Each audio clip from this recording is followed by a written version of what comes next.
डंडा भी मारा है तो भगतले के लिए तैयार रहना चाहिए।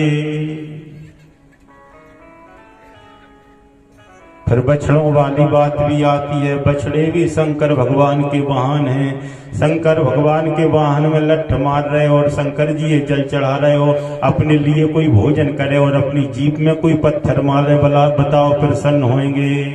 होंगे नहीं हो रहे। ठीक है, सही शंकर भगवान की जीप में और मोटरसाइकिल में पत्थर मारने वाले आंखें फोड़ देते, मुख में अंटा लग के कितनी गति। फिर भगवान प्रसन्न होंगे? कभी होने वाले हैं ही नहीं। और कभी कभी ऐसा भी हो जाता है साहब कि पूरी टगर छोड़कर अपन 10 किलोमीटर भी बछड़ों तक बछड़ों के लिए छोड़ाओ, अपने ही खेत में आकर उजाड़ करते हैं। हो जाता है कभी कभी ऐसा कहना, पूरी टगर में नहीं चढ़ते, अपने ही खेत में आकर। उसका कारण क्या है? तो महापुरुषों ने उसका कारण बताया है कि अपने कोई बुजुर्ग हैं, वो अपने कोई पहले बब्बा शांत हो गए, वो सोचते हैं कि अपन नहीं तो एक खेत खरीदा था, दूसरे के मौजार क्यों करें, भले बच्चा बन गए, अपना ही खेत तो चलो। एक कारण भी है, लेकिन वे बब्बाओं की फिर कैसी गत करते हैं वो आप जानते। तो बहुत समझने की कथा है भैया। गौ माता को, जिनके घर में गौ माता प्रसन्न रहती हैं, भगवान बहुत प्रसन्न रहते हैं। तो ऐसे श्री ठाकुर जी ने मुचकंद से कहा कि तुम जंगल में जाओ। भगवान श्री कृष्ण वहां से लौट कर आते हैं। आकर देखा कि 18वीं बार जरासंध लड़ने के लिए आ गया।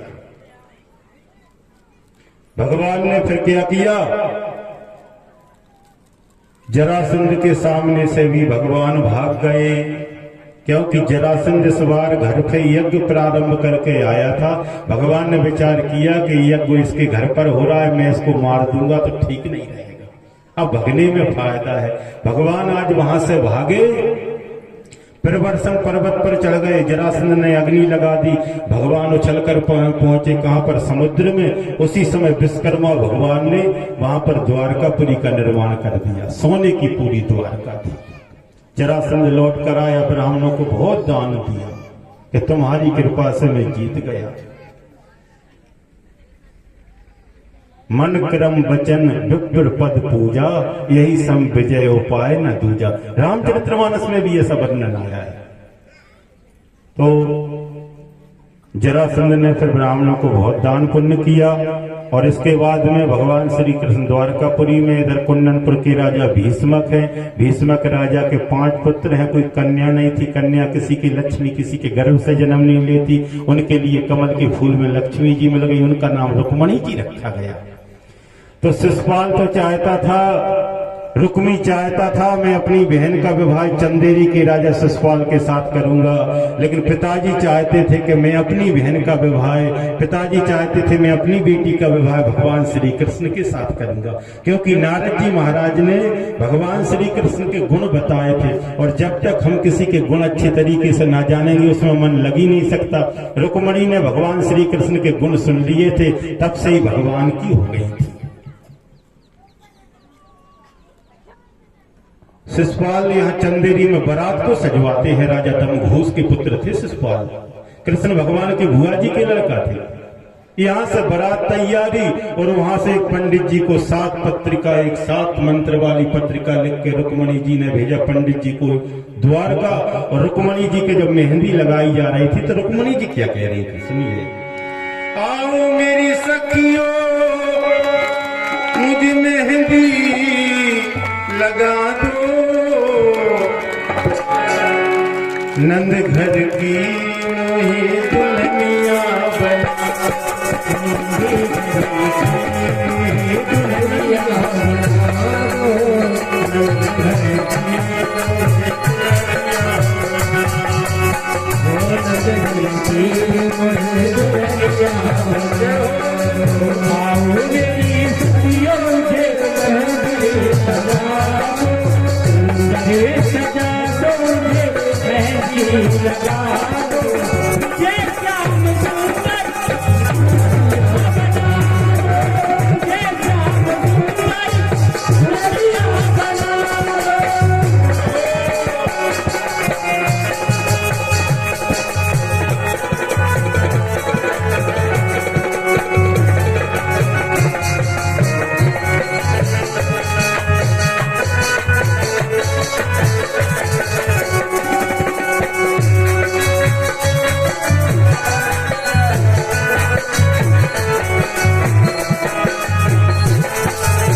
सत्संग में मेरी बात चलाई, सत्संग में मेरी बात चलाई, सदगुरु ने मेरी नींदें सगाई, सदगुरु ने मेरी नींदें सगाई।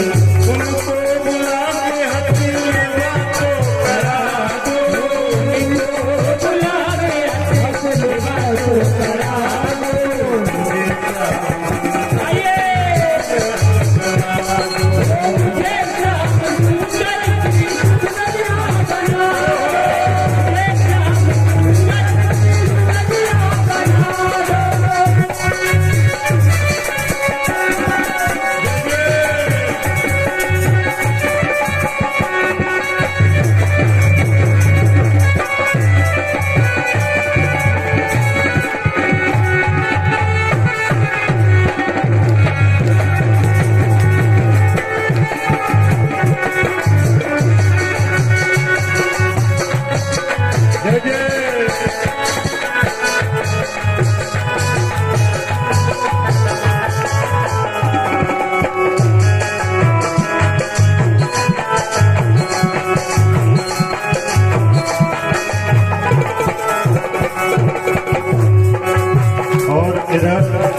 भगवान श्री कृष्ण के दरवाजे पर पहुंचे हैं पंडित जी और पत्रिका सुना रहे थे। पत्रिका में रुक्मणी जी ने लिखा पत्र भुवन सुंदर, तो बात कोई झूठी नहीं थी, भगवान 3 लोकों में सुंदर थे। और इधर रुक्मणी जी क्या कह रही थी, ऐसी ओढ़ो रखना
बोले श्री वृंदावन बिहारी लाल की जय।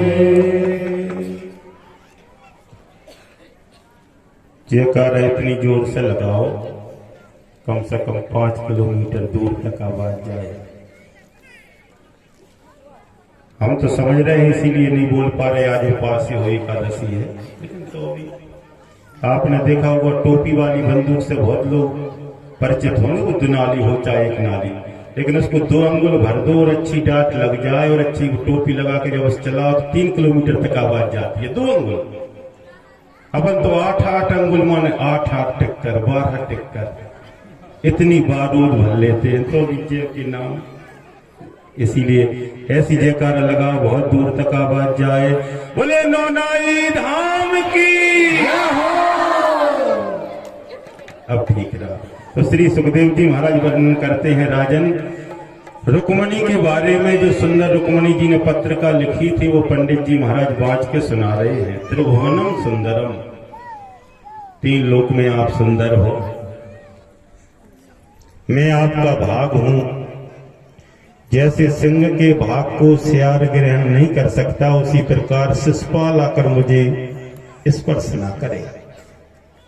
आप कहो कि मैं तो पुर के अंदर रहती हूं। तो रुक्मणी जी कहने लगी, विवाह से एक दिन पहले कुल देवी की यात्रा होती है, माता पूजन, वहां से मेरा ले जाना अति सहज है। भगवान श्री कृष्ण ने कहा ठीक है, रथ सजवाए। भगवान श्री कृष्ण पंडित जी को बिठाकर आप बैठते हैं और पहुंचे। भीष्मक राजा को पता लगा कि मेरी बेटी का विवाह देखने के लिए कृष्ण भी आए हैं, तो उनका ने भी बहुत स्वागत किया। और इधर से कृष्ण भगवान के जितने भी शत्रु थे पूरे सजकर कृष्ण आएगा उससे लड़ेंगे भी और शिशुपाल की शादी में आनंद लेंगे, पूरे सजकर पहुंचे। अब संसार में भगवान के भी शत्रु थे,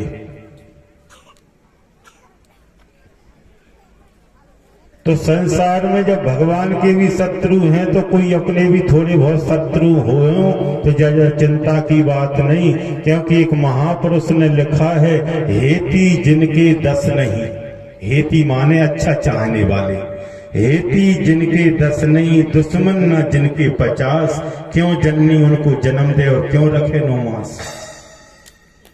इसीलिए हेते भी होना आवश्यक है और दुश्मन भी होना आवश्यक। जब संसार में भगवान के दुश्मन रहे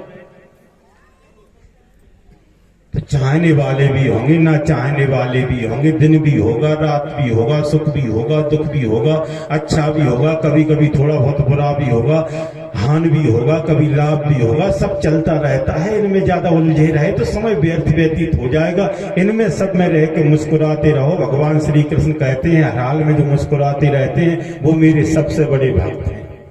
और मुस्कुरा कर किसी के लिए गालियां भी दे दे कोई, तो सामने वाला भी समझेगा मजाक कर रहा होगा। बुरा मुख करके गालियां किसी के लिए दोगे तो ही वो गुस्सा होगा, नहीं हंस के किसी को गालियां भी दे दो तो मजाक कर रहा होगा। भगवान की नजरों में सीधे बने रहो,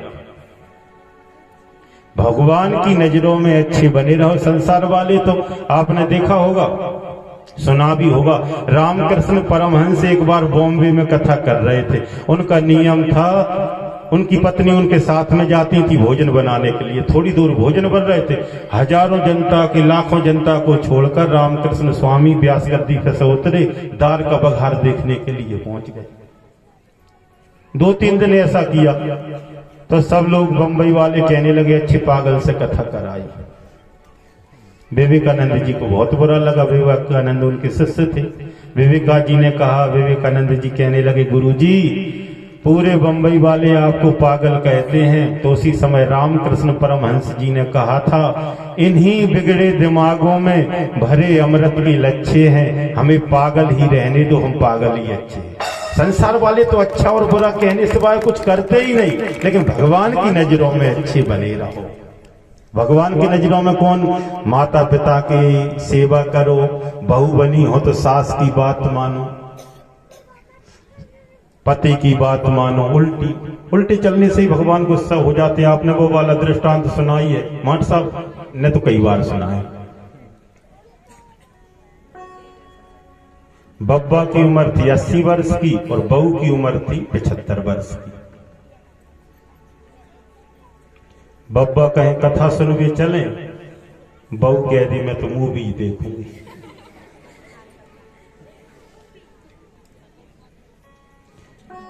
बब्बा बोले आज बहुत बड़ा त्योहार है, तू खीर बनाइए।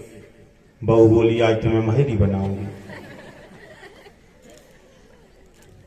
बब्बा बोले ठंड बहुत है, चाय बना के लाइए। बहू कहने लगी मैं तो मठा की लस्सी बनाऊं। बब्बा कहने लगे पड़ोस में फलाने की बेटी को देखने मेहमान आ रहे हैं, तू लड़ाई झगड़ो मत करिए। बहू कहने लगी आज तो मेरे को लड़वे को मुहूर्त है। रोहानी वाली महाराज बता गए थे फलाने दिन लड़ेंगे तेरी बेटे।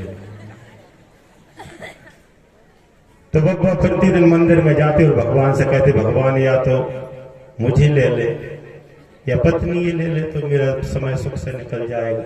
जब तक सावन का महीना आ गया, पूरा गांव जा रहा था हरिद्वार के लिए। बब्बा जी ने घर पर आकर विचार किया कि मैं पत्नी से कहता हूँ हरिद्वार चले तो बिल्कुल मना करेगी, इसलिए बुद्धि से काम ले लो। बब्बा होशियार थे पटेल साहब बराबर। तो बब्बा ने कहा पूरे गांव के अपने कितने मूर्ख हैं। पत्नी से बोले बहू से, सुन रही है, पूरे गांव के अपने कितने मूर्ख हैं, सब हरिद्वार जा रहे हैं, अपन तो नहीं जा रहे। पत्नी बोली अपन तो जरूर नहीं जाएंगे, भैया अभी जल मत पिलाओ। पत्नी बोली अपन तो जरूर ही जाएंगे।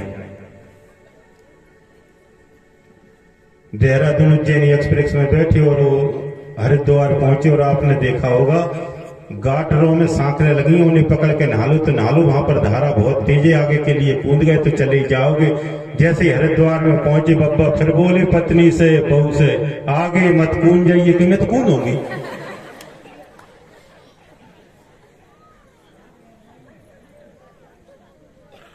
अच्छा बब्बा बोले आगे न कूदेगी मैं तो कूदूंगी। शंकर भगवान से हाथ जोड़कर बोले कि प्रभु, शंकर भगवान से हाथ जोड़कर कहने लगे बैठ जाओ भगत जी, जाओ रख दो रख लो।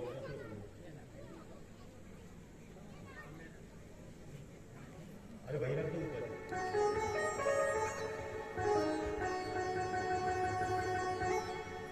बोले श्री वृंदावन बिहारी लाल की जय। आगे मत कूद जाइए। तो टुकड़िया कहने लगी मैं जरूर ही कूदूंगी। उसने तो दही छलांग सो गई।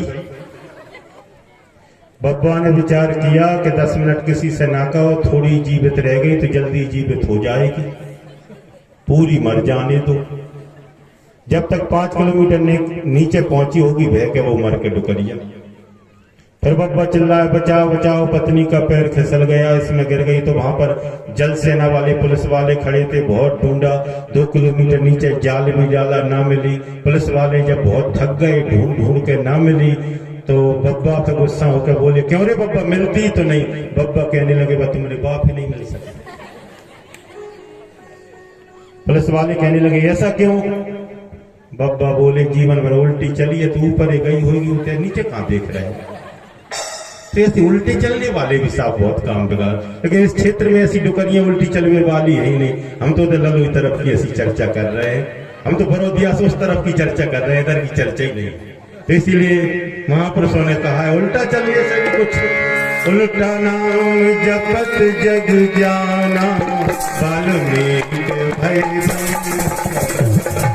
उल्टा नाम जपत जग जाना, वाल्मीकि भय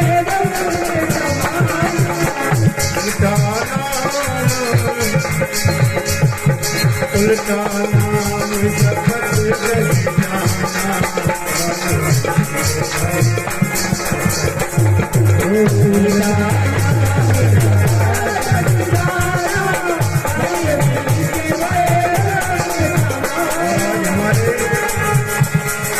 भगवान श्री कृष्ण कुंदनपुर में पहुंचे हैं और रुक्मणी जी भगवान का पूजन करने, माता जी का पूजन करने के लिए जा रही हैं।